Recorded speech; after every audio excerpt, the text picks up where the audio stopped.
The warning said, "Do not rescue." She said, "Please don't." The human ignored both, and the galaxy paid the price. No alarms screamed, no weapons locked onto him. That alone told Ren Calder something was wrong. The salvage station drifted in silence, its hull cracked like an old bone picked clean by time. Most scavengers avoided places like this, not because they were dangerous, but because they were useless. Nothing left to sell, nothing left to strip, just ghosts and metal. And her. She hung suspended in a fractured maintenance ring, one arm trapped in a gravity snare that hummed faintly, struggling to stay powered. The field flickered every few seconds, just enough to remind her it hadn't failed yet. Her boots dangled inches above open vacuum, hair floating like dark smoke around her face. Ren slowed without realizing it. People didn't get left behind like this by accident. Her suit wasn't torn. It was disabled. Precision-cut seams. Emergency seals overridden from the inside. Whoever had done this wanted her alive, but only barely. As his boots clanged against the deck, her head lifted. Silver eyes locked onto his visor. "Please," she said. The word came out raw. Not loud. Not desperate. Just tired. Ren raised his hands instinctively, palms open. "Easy. I'm not here to." "Don't." Her voice sharpened, fear breaking through the exhaustion. "Don't pull me up." That stopped him. In his line of work, people begged to be saved. Threatened. Cried. Promised credits they didn't have. But no one ever asked him to walk away. He glanced at the gravity snare. Military grade. Old but reinforced. Overkill for a stranded civilian. "Bad news," Ren said gently. "I'm terrible at following instructions." Her lips twitched. Not a smile, more like disbelief. "You don't understand. If you touch that field." A soft chime echoed through the corridor. His suit AI flickered to life. Ren exhaled slowly. "Well," he muttered. "That's new." He looked back at her. Really looked this time. Not the torn suit. Not the bruising along her jaw. But the way she held herself, like someone bracing for impact that never stopped coming. "Who did this to you?" he asked. Her gaze dropped past him, toward the endless dark beyond the broken hull. "Everyone," she said quietly. Eventually, another distant vibration rolled through the station. Engines, far away but closing fast. Ren felt it then, that familiar tightening in his chest. The one that always showed up right before things went bad. He stepped closer to the snare. She sucked in a sharp breath. "Human, please." Ren reached out anyway, and the galaxy held its breath with her. The gravity snare flared the instant Ren's glove brushed its edge. Blue light surged, sharp and violent, crawling up his arm like static fire. His suit screamed warnings he ignored, teeth clenched as he forced his grip tighter instead of pulling back. "Of course," he muttered through the strain. "It bites." She gasped as the field destabilized, her body jerking forward. The snare whined, overloaded now, its hum slipping into an uneven pitch that set Ren's nerves on edge. "Let go," she shouted.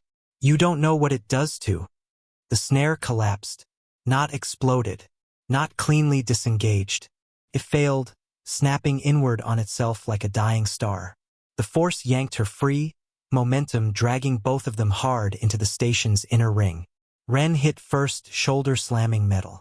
The impact rattled his skull, but he kept his arms locked around her as they skidded across the deck. When they finally stopped, silence rushed back in, thick and heavy. She lay against his chest, breathing unevenly. For a moment, neither moved. "Well," Ren said at last, staring at the cracked ceiling above them. "If you were trying to kill me, you picked a very inefficient method." She pushed herself up slightly, eyes wide, scanning his face as if expecting something terrible to already be happening. "You're fine." "Define fine," he replied, rolling to sit. "I've had better Tuesdays." Her gaze dropped to his hands. Unchanged. No burns. No distortion. No anything. Confusion flickered across her expression, sharp enough to cut through the fear. "That's not possible." Ren followed her stare, then shrugged.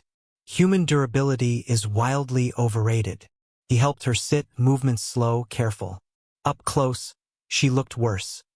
Faint tremors running through her limbs, jaw tight with exhaustion she'd clearly been ignoring for a long time. "You should have listened," she said quietly. Not angry, just resigned. "Yeah," he admitted. "I hear that a lot." His suit chimed again. Ren swore under his breath. Her head snapped up. "They're here already? You expecting guests?" he asked. She laughed once, brittle. "I'm always expecting them." Ren stood, offering a hand. She hesitated only a second before taking it, fingers cold against his glove. As he pulled her to her feet, he felt it. A subtle pressure in the air, like the station itself was holding its breath. She looked at him, voice barely above a whisper. "If they see you with me, they won't ask questions." Ren met her gaze, calm settling over him like an old habit. "Good. I'm terrible at small talk." The station trembled again, stronger this time. "Engines. Close." Ren tightened his grip on her hand. "All right," he said, already moving. "Let's make this my problem." She stared at him as if that sentence made no sense at all. And somewhere in the dark beyond the hull, the hunters adjusted their trajectory. Ren sealed the hatch behind them just as the station shuttered again. This corridor was older than most maps. An emergency spine designed for evacuations no one survived long enough to finish. Dull lights flickered overhead, painting everything in tired amber. Ren guided her forward, one hand steady at her elbow, matching her uneven steps without comment. Only when the sounds of approaching engines faded to a distant hum did he stop. She leaned against the wall, chest rising and falling too fast. Up close, the tremors in her hands were impossible to miss. "You're not hurt," Ren said, watching her carefully. "At least not the way someone should be after hanging in a snare that long." She laughed under her breath. "I told you, I'm difficult to kill." "Funny," he replied. "That's usually the part people brag about."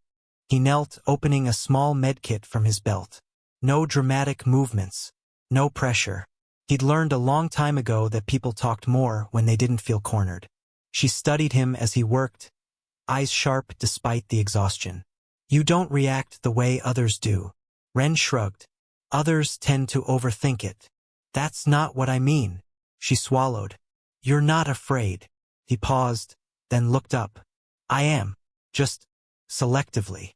Silence stretched between them, heavy but not hostile.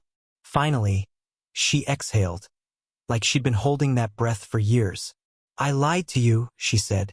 Ren didn't stop what he was doing. "Join the club."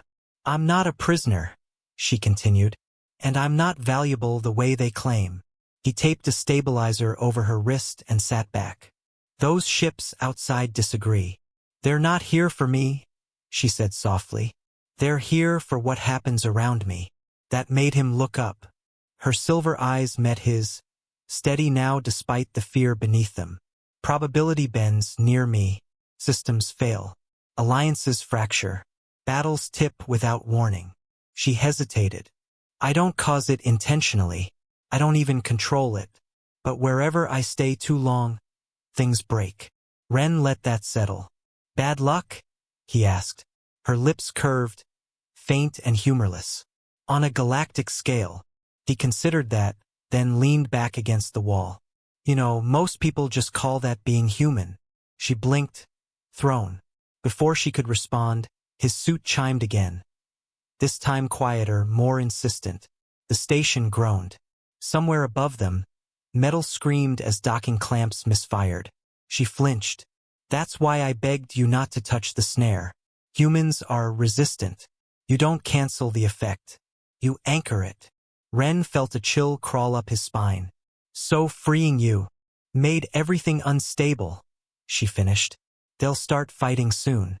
They always do." As if on cue, a distant explosion rippled through the hull.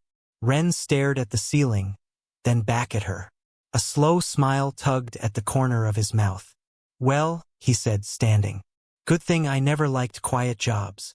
Her eyes widened, not with fear this time, but something far more dangerous. "Hope." The first shot wasn't aimed at them. That was the problem. Ren felt the station lurch as weapons fire tore through its outer ring. Not a clean strike, panicked, reactive. Someone had fired early. Someone else returned fire. The kind of mistake that only happened when crews stopped listening to orders. She stiffened beside him. It started. Yeah, Ren said, bracing himself as the floor tilted. I gathered. They moved again, faster now.